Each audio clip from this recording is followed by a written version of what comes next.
కేంద్ర జలశక్తి మంత్రిని కలిశామన్నారు AP irrigation మంత్రి నిమ్మల రామానాయుడు. పోలవరం నల్లమల్ల సాగర్ ప్రాజెక్టుపై తెలంగాణ అనుమానాలు నివృత్తి చేశామన్నారు. వృధా జలాలనే తాము కూడా వినియోగించుకుంటామని చెప్పారు.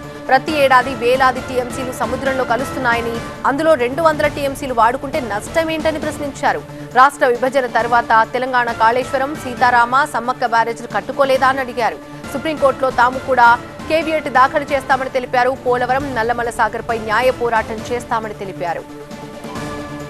మంత్రి నిమ్మల వ్యాఖ్యల పూర్తి సారాంశం మా బ్యూరో చీఫ్ గోపికృష్ణ మరిన్ని డీటెయిల్స్ అందిస్తారు. ఏపీ నీటి ప్రాజెక్టులకు సంబంధించిన అంశాలపైన సిఆర్ పాటిల్తో చర్చించారు ముఖ్యమంత్రి చంద్రబాబు నాయుడు. ఈ సమావేశంలో మంత్రి నిమ్మల రామానాయుడు కూడా పాల్గొన్నారు. సార్, ఆంధ్రప్రదేశ్కి సంబంధించి ఏ ప్రాజెక్టులకు సంబంధించి కేంద్ర మంత్రితో చర్చించారు? ఎటువంటి స్పందన వచ్చింది కేంద్ర మంత్రి నుంచి? ఈరోజు పోలవరం సంబంధించినటువంటి స్టాప్ వర్క్ ఆర్డర్స్ గతంలో 2011లో ఇచ్చినటువంటి ఆర్డర్స్ ఎప్పటికప్పుడు 2 ఇయర్స్కి 3 ఇయర్స్కి ప్రొలాంగ్ చేసుకుంటూ వస్తూ ఉన్నటువంటి పరిస్థితి. అటువంటిది లేకుండా శాశ్వతంగానే ఆ యొక్క స్టాప్ వర్క్ ఆర్డర్స్ని క్యాన్సిల్ చేయమని ఒక రిక్వెస్ట్ ఒకటి ఇవ్వడం జరిగింది. అదేవిధంగా పోలవరం 2009లో డిపిఆర్ చేసినప్పుడు right main canal, left main కెనాల్కు సంబంధించి 9,500 11,500 డిజైన్స్ వరకు మాత్రమే ఆర్థిక సాయం కేంద్ర ప్రాజెక్టులో ఉందో దాన్ని 17,500 అటు రైట్ మెయిన్ కెనాల్ పెంచి ఏదైతే చేస్తూ ఉన్నామో దానికి అనుగుణంగా ఆర్థిక సాయాన్ని కూడా ఇవ్వాల్సిన అవసరం ఉందనేది తెలియజెప్పడం జరిగింది. ఈ యొక్క పోలవరం నల్లమల్ల సాగర్కి సంబంధించి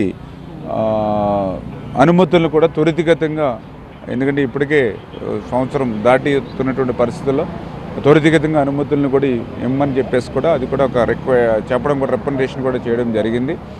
అందులో కూడా కేంద్రం దగ్గర కానీ తెలంగాణ చెప్పినటువంటి అనుమానాలు కూడా మేము కూడా ఈరోజు నివృత్తి చేయడం జరిగింది. లాస్ట్ 5 ఇయర్స్ చూస్తే దగ్గర 20,000 టీఎంసీలు లాస్ట్ 5 ఇయర్స్. ఈ సంవత్సరం కూడా చూస్తే 4,100 టీఎంసీలు. అందులో మేము అడిగింది 200 టీఎంసీలు. అంటే ఇంకా యావరేజ్ 3,200 ఇస్తే ఇంకా 2,800 ఉప్పు నీటిలో కలిసిపోతూ ఉంది. చేత దిగువ రాష్ట్రం వరద నీరు ఏ విధమైనటువంటి తెలంగాణ అభ్యంతరం పెట్టడానికి ఆస్కారం లేనటువంటి పోలవరం నల్లమల్ల సాగరు తెలంగాణ హక్కులకు విఘాతం జరుగుతుంది, మాకు అన్యాయం జరుగుతుందని చెప్పి వాళ్ళు సుప్రీంకోర్టును ఆశ్రయించారు. ఈ ప్రాజెక్టు పైన అన్ని కేంద్రాన్ని నిలువరించేలా, అలాగే ఆంధ్రప్రదేశ్ ప్రభుత్వం డిపిఆర్లు కానీ ప్రాజెక్టుపై ముందుకెళ్లకుండా ఆదేశాలు ఇవ్వాలని చెప్పి కోర్టుకు వెళ్ళారు. వాళ్ళు మీరేం చేస్తారు? అంటే రాజకీయ ప్రేరేపితమైనటువంటి అంశంగానే పరిగణించవలసి వస్తుంది. ఎందుకంటే ఇప్పుడే నేను చాలా క్లియర్గా చెప్పాం, ఉప్పు నీటిలో వరద నీటిలో ఏదైతే సముద్ర నీటిలో కలిసిపోయిన వరద నీరుని మాత్రమే మనం ఉపయోగించుకుంటున్నటువంటి స్థితి చాలా క్లియర్గా, అంటే టెక్నికల్గా ఇక్కడ ఏ విధమైనటువంటి అడ్డంకులు ఎక్కడ కూడా కనిపించినటువంటి పరిస్థితి. అది సాక్షాత్తు కొంతమంది మీడియా ప్రతినిధులు కానీ ఎవరైతే సాగునీటి రంగ నిపుణులు కూడా తెలంగాణ సంబంధించిన వారు కూడా చెప్తున్నటువంటి పరిస్థితి. వృధాగా సముద్రంలో పోయేటువంటి నీటిలో 3,000 టీమ్స్లో 200 టీమ్స్లు ఉపయోగించుకుంటే వచ్చే నష్టమేమీ లేదని సుప్రీంకోర్టుకి ఏదైతే వాళ్ళు వెళ్ళారో దాని మీద ఆంధ్రప్రదేశ్ రాష్ట్రం కూడా న్యాయపరంగానే మేము కూడా ఎదుర్కోవాలని అది కూడా కేవేట్ను కూడా దాఖలు చేయడం జరిగింది. లెక్కలు తేలకుండా మీరు ఎలా మిగులు జలాలు వరద జలాలను వినియోగించుకుంటారు అనుకున్నారు? అదే చాలా క్లియర్గా మీకు కూడా చెప్పాము. ఇప్పుడు ఏదైతే మనం ఈవేళ పోలవరం నల్లమల్ల సాగర్ సంబంధించి లెక్కలు తేలాలని అనుకుంటే దానికి పైన నిర్మాణం చేసినటువంటి ప్రాజెక్టులు కాళేశ్వరం కానీ, సమ్మక్క కానీ, సీతారాం సాగర్ కానీ ఏ రకంగా అయితే లెక్కలు తేలకుండా రాష్ట్ర విభజన జరిగిన తర్వాత ఎట్లా నిర్మాణం చేసుకున్నారో అదే రకంగా ఈరోజు ఇంకా ఎగువ రాష్ట్రం నిర్మాణం చేసుకుంటే ఎంతో కొంత నష్టం దిగువ రాష్ట్రానికి వస్తుంది. కానీ దిగువ రాష్ట్రం నిర్మాణం చేసుకుంటే నష్టం అంటూ జరిగితే బంగాళాఖాతంలో జరుగుతుంది.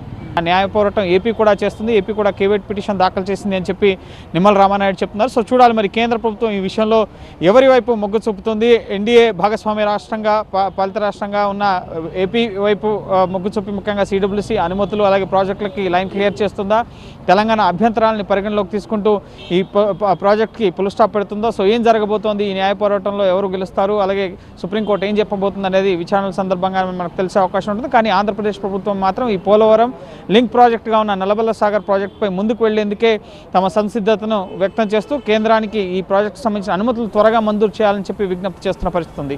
కెమెరా పర్సన్ ప్రభుత్వ గోపికృష్ణ, TV9 న్యూఢిల్లీ.